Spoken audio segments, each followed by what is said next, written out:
Bon matin à tous. Ladies and gentlemen, good morning. Merci à tous les dignitaires, les chefs d'entreprise, les directeurs de campagne, les organismes et les donateurs d'être présents.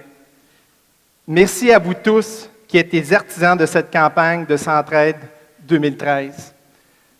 Je vous dirais tout d'abord, avant de vous parler de ce que j'ai vécu dans les derniers mois, en fait, hier soir, j'ai été en train de revoir mes notes pour mon allocution de ce matin et ma conjointe Josine me demandait « Est-ce que tu es nerveux? Est-ce que tu es nerveux de parler ce matin? » Je vous dirais, ce que je lui ai répondu, c'est non. Je ne suis pas nerveux de vous entretenir ce matin. J'avais plus, par contre, les papillons de ce que j'ai vécu cet été lorsque j'ai visité plein d'organismes. Et je vous dirais, c'est un petit peu l'engagement que j'avais envers eux ce matin, avec ce que j'ai vu de mes yeux, d'être capable de vous livrer, en fait, ce que j'ai senti. Je vous dirais, c'est ça l'engagement, c'est ça la pression que je sentais ce matin. Je me sentais un petit peu comme un boxeur qui s'entraîne pendant 3 mois pour le combat ultime et que ce matin, je rentrais réellement dans l'arène pour faire ce combat-là. Et c'est un petit peu ça ce matin que je veux vous parler. Je vous dirais, après ma barre, avant de vous parler de cette belle aventure qui est la présidence de la campagne de financement que nous lançons aujourd'hui, je voulais réellement lancer un message haut et fort de ce qui se passe dans le milieu. Et pour ce faire, pour vous lancer ce message haut et fort, je trouvais ça important à ce moment-là de joindre d'aller au-delà de l'impératif de la compétition d'affaires. Il était possible de mettre cette compétition de côté et d'unir nos voix pour des milliers de personnes dans le besoin. C'est donc dans cette optique que j'ai lancé un appel de solidarité à mes collègues de Desjardins, la Banque Scotia, ainsi que mon employeur, la Banque nationale, qui ont accepté de s'unir pour défendre une seule et même cause et d'aider les plus démunis. Un immense merci à Denis Demers qui est ici, que j'ai vu ce matin de la Banque Scotia. Merci à Éric Charon. Merci Éric. Et merci à Martin de la Banque nationale pour leur commandite et leur appui. C'est une première dont nous devons être très fiers. Alors merci à vous trois.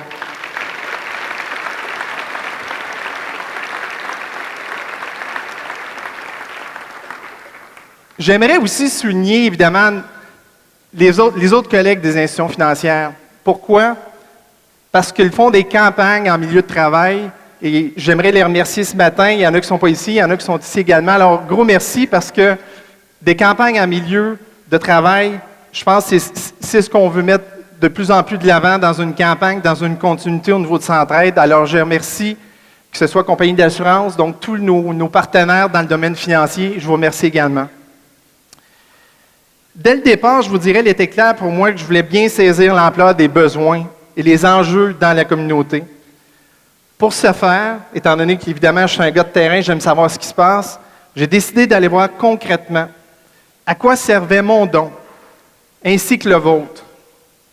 Je voulais réellement bien comprendre à quoi servait l'argent que nous allions ramasser et pourquoi nous allions vous solliciter. Je voulais aussi que le cabinet de campagne puisse vivre cette expérience par des témoignages et aussi des visites d'organismes appuyés par Centraide. Je vous dirais, tout a débuté pour moi le 10 avril dernier lors d'un témoignage sur la pauvreté et l'itinérance. Imaginez-vous un instant que vous êtes une personne seule avec 600 $ de revenus par mois. C'est 150 $ par semaine. Vous savez, on m'a fait comprendre qu'être pauvre, c'est une job. Vous devez passer le plus clair de votre temps à cogner à différentes portes, tous les jours, pour subvenir à vos besoins. Ce sont des personnes qui doivent passer par-dessus leur orgueil. Contrairement à nous tous, qui avons des projets, que ce soit pour l'achat d'une voiture, la rénovation de la maison, un voyage et même la retraite, pour eux, ça se limite très souvent à qu'est-ce que je vais pouvoir manger aujourd'hui, sans se préoccuper de demain, puisqu'ils survivent réellement au jour le jour. La pauvreté, comme le disait Justin, mon fils, c'est pas juste à Noël. Vous connaissez la chanson de Tex Lecor? Évidemment, ne vous sauvez pas, mais celle qui dit « Tant qu'il y aura, quand il restera quelque chose dans le frigidaire ». J'arrête là parce que je ne veux pas vous en aller. Mais imaginez une famille qui n'a pas de frigidaire. Fiction ou réalité?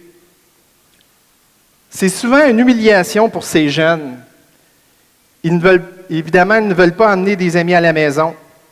Pourquoi? Parce qu'ils se font poser souvent la question, « Comment ça? Tu n'as pas de frigidaire? » Je l'ai entendu.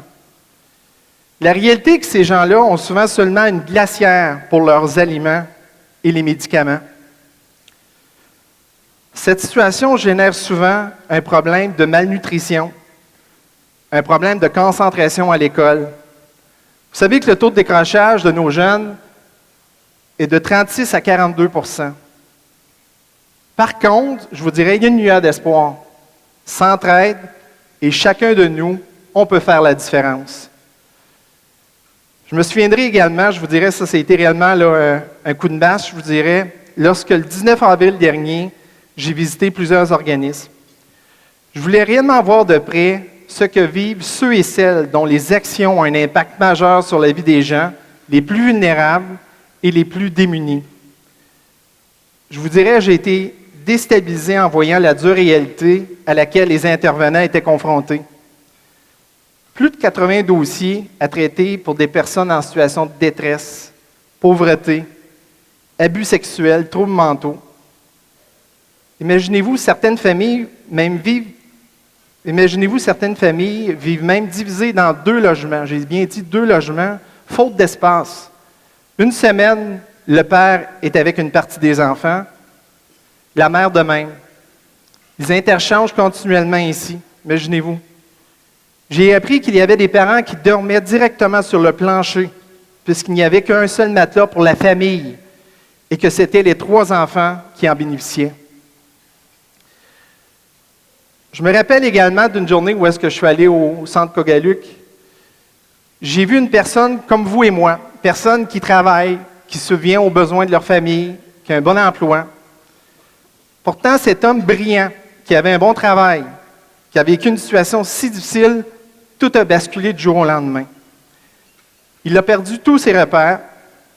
Il s'est retrouvé en fait avec des problèmes multiples. Il avait besoin d'aide.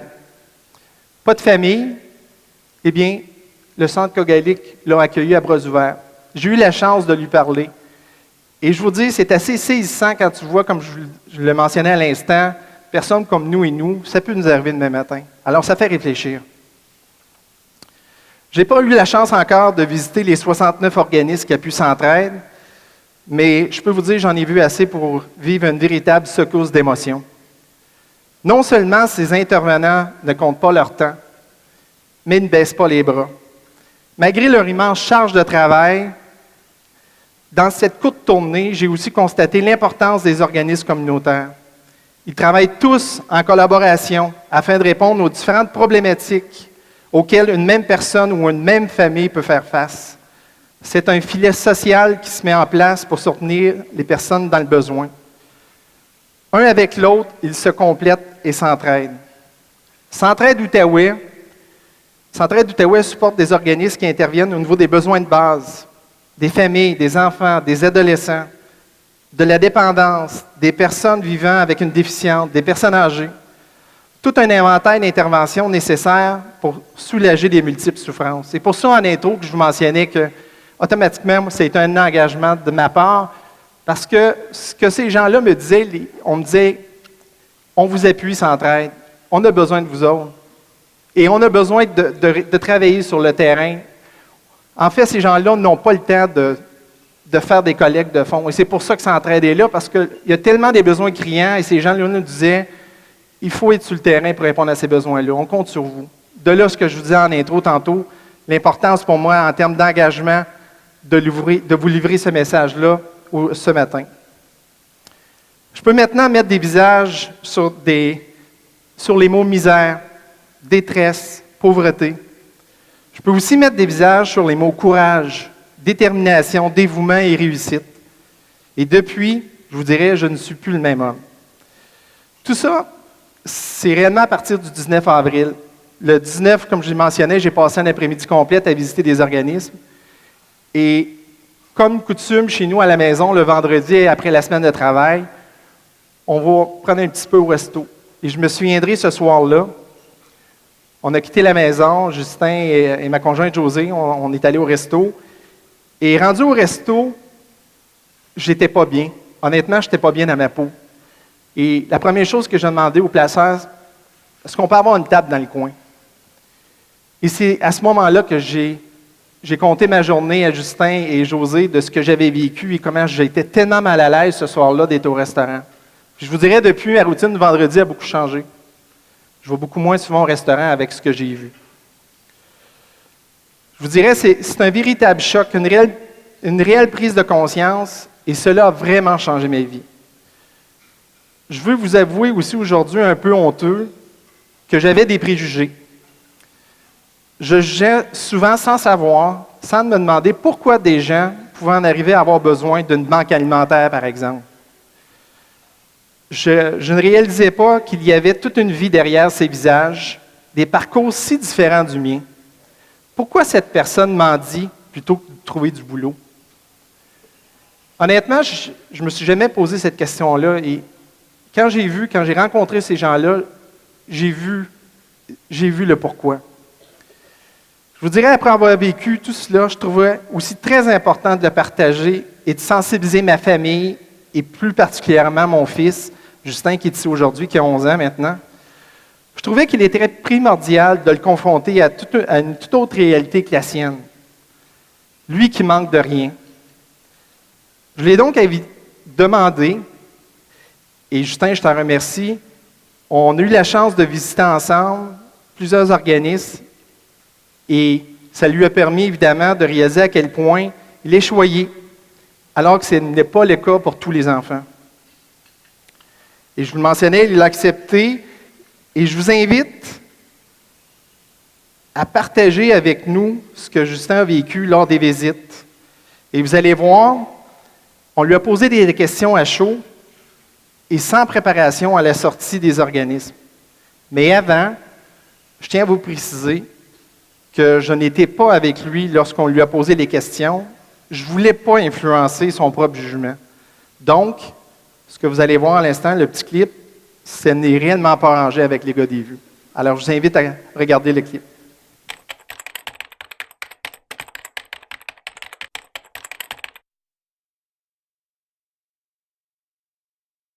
Ils sortent les enfants de la rue, je vous dis, à place de traîner dans la rue du soir avec tes amis, avec la drogue, les enfants de même, vous venez ici, vous vous amusez, vous passez des bons moments le soir. Puis ben aussi, c'est que ils font un projet, c'est l'appart. Puis ben au moins ça, tu perds plus ton temps avec tes parents, des problèmes familiaux comme ça. Puis au moins, tu passes une belle semaine tranquille. Sans problème. Puis des fois, je trouve mes parents fatigants, mais c'est parce qu'ils font ça pour moi. Puis après ça, je me rends compte que il y a des personnes qui viennent ici, puis ils n'ont plus de parents qui les aiment. Là, au moins, j'aurais une chance de m'en sortir, d'aller à l'école, d'avoir une belle place, puis de pouvoir vivre ma vie d'enfant. Puis le lab aussi, ça, là, c'est une place d'or. C'est un paradis, c'est une vraie belle place. C'est beau, il y a de la musique, puis j'ai pas de mots là. Parce que ça sort du monde de la rue, ça les fait découvrir une passion qui vont peut-être continuer, puis il les aide à sortir de qu'est-ce qu'ils veulent, de la drogue, de paquet d'affaires. Je trouve ça vraiment cool. Je veux dire, du monde qui n'a pas de frigo, là, puis qui donne des frigos au monde, là. Qu'est-ce que tu aurais le goût de dire, toi, à un ami en ce moment de ce que tu viens de vivre, là? Ben, je dirais que je vais essayer de t'aider avec les besoins que je pourrais, avec les affaires que je pourrais te donner.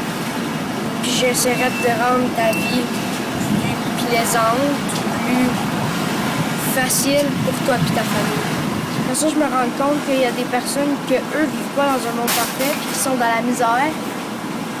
puis qu'il y a du monde que à l'année longue, ils disent que le monde est parfait, mais que quand c'est rendu à l'hiver, ils se disent que les pauvres existent, puis qu'il faut qu'on donne, mais dire que ça, c'est à l'année longue. Puis qu'est-ce que j'ai appris, c'est qu'il faut donner.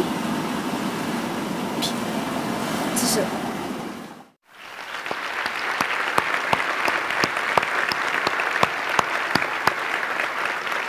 Justin, est-ce que tu veux venir me rejoindre? Je vous présente mon fils Justin.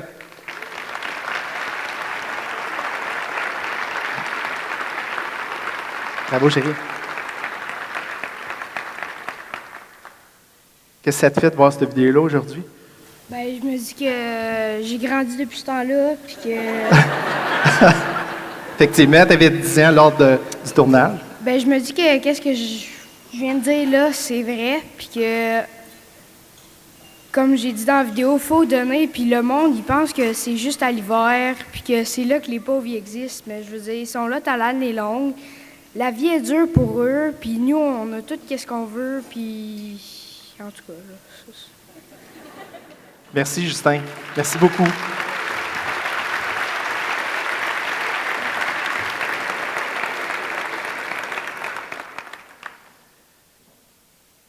Alors, comme vous avez pu voir, c'était réellement pas arrangé avec les gars des vues. Merci, Justin. Tu m'as permis de vivre des bons moments avec toi. Et je suis convaincu que cette journée restera gravée avec toi, gravée dans ta mémoire, ferait de toi un meilleur homme en tant qu'adulte, j'en suis convaincu. Vous savez, Justin en a parlé tantôt, lorsqu'on est allé chez Adogène, il faut que je vous parle de cette statistique-là parce que ça m'a réellement marqué également. Lorsqu'on a rencontré les intervenants, on nous mentionnait qu'en 2005, le désengagement parental était de 1 sur 150. Savez-vous qu'en 2013, c'est 1 sur 2? 1 sur 2. C'est réellement alarmant qu'on entend ça. Sans la part d'ados, des jeunes de 12, 17 ans pourraient se retrouver en situation d'itinérance. Un autre moment aussi que je veux partager, évidemment, avec vous, suite aux visites que j'ai faites avec Justin, à tous les jeudis dans notre quartier, comme dans plusieurs d'entre vous, c'est le recyclage. Les fameux bacs bleus. Et ce mercredi-là, nous, on met le bac au chemin et il est 6h30 à peu près, je suis en train de jouer au basketball avec Justin dans la rue, puis il y a une dame qui se promène, une dame qu'on a commencé à voir depuis une couple de semaines, avec un sac. Et ce qu'elle fait, elle bifurque de bac bleu à bac bleu, elle les ouvre, et sûrement qu'elle recherche des choses d'une certaine valeur qu'elle pourra échanger. Et je le savais que dans notre bac, lorsqu'elle était pour arriver à notre bac, évidemment, j'ai seulement des choses de recyclage, donc pas d'objets qui auraient une valeur monnayable, qu'elle n'aurait rien. Et je dis à Justin, lorsqu'elle arrive à notre bac, elle l'ouvre, je lui dis, va dans le garage, on a un sac de canettes, va le chercher, donne-lui. Vous auriez dû voir le visage de cette dame-là, le rayon de soleil qu'on lui a créé en lui donnant simplement ces canettes-là. Et comment est-ce qu'elle a remercié Justin? Un simple geste donné des canettes, comment cette personne était réellement heureuse. Et je vous dirais que, encore là, je vous l'ai dit tantôt, je fais une confidence, où est-ce que l'ancien Paul n'aurait pas fait ça? La dame aurait ouvert notre bac, l'aurait fermé, j'aurais continué à jouer au basketball avec Justin et la dame aurait continué au prochain bac. Ça m'a réellement fait, comme je dis, réaliser à quel point les gens ont besoin d'aide et sans se poser de préjugés pourquoi cette dame fait ça. Et j'étais content encore la semaine passée de voir que j'étais en train de me préparer et par pur hasard, je regarde dans la fenêtre un jeudi matin et cette même dame-là était là. Et à ma grande surprise, c'est de voir le voisin, l'autre côté, qui lui a fait signe et a fait le même geste, est allé mener un sac. J'imagine c'est la même chose avec des canettes.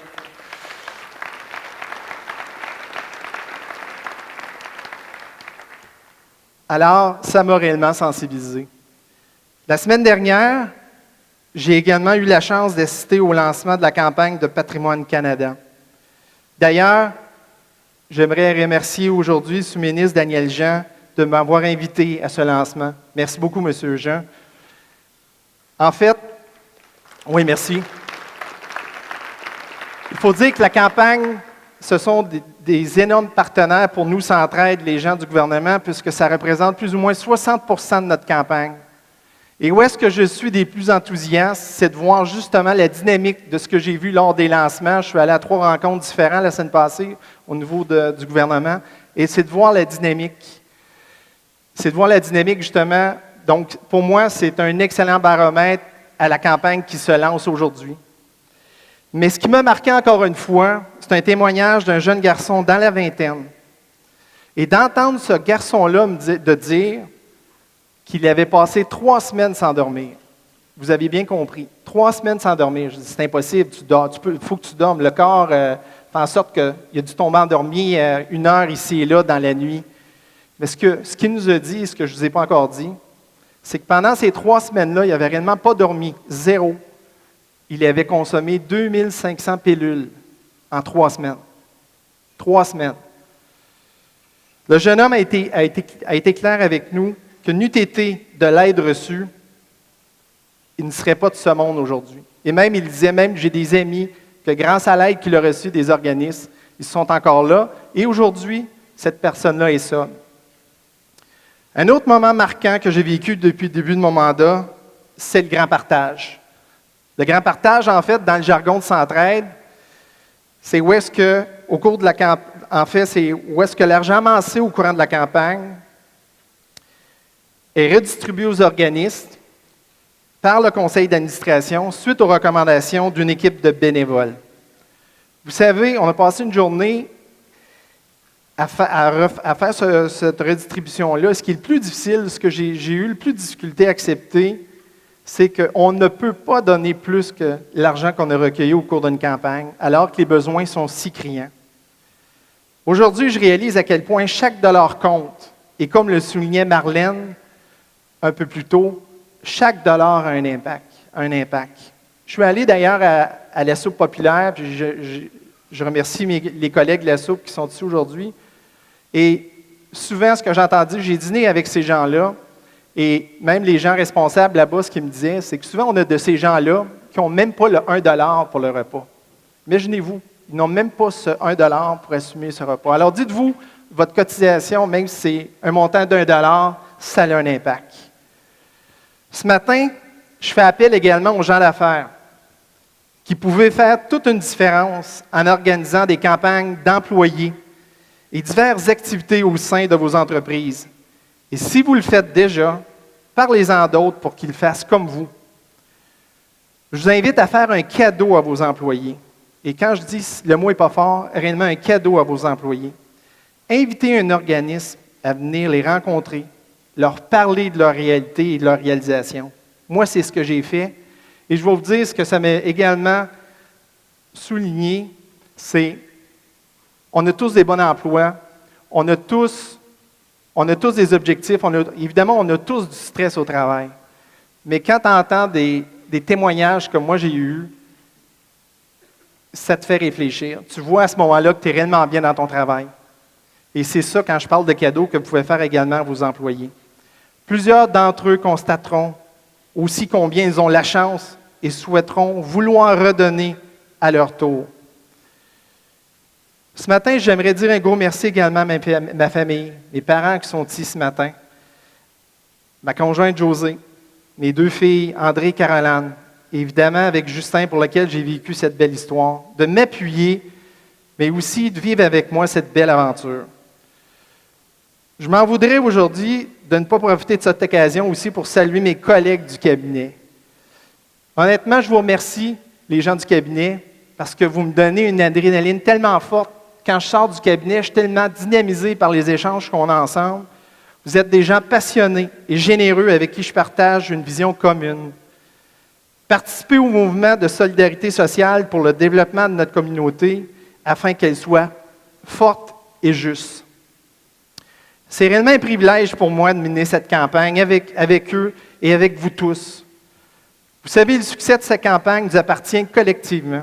Nous savons qu'il y a des femmes, des hommes, des enfants, des familles dans le besoin qui comptent sur nous tous. Ne fermons pas les yeux.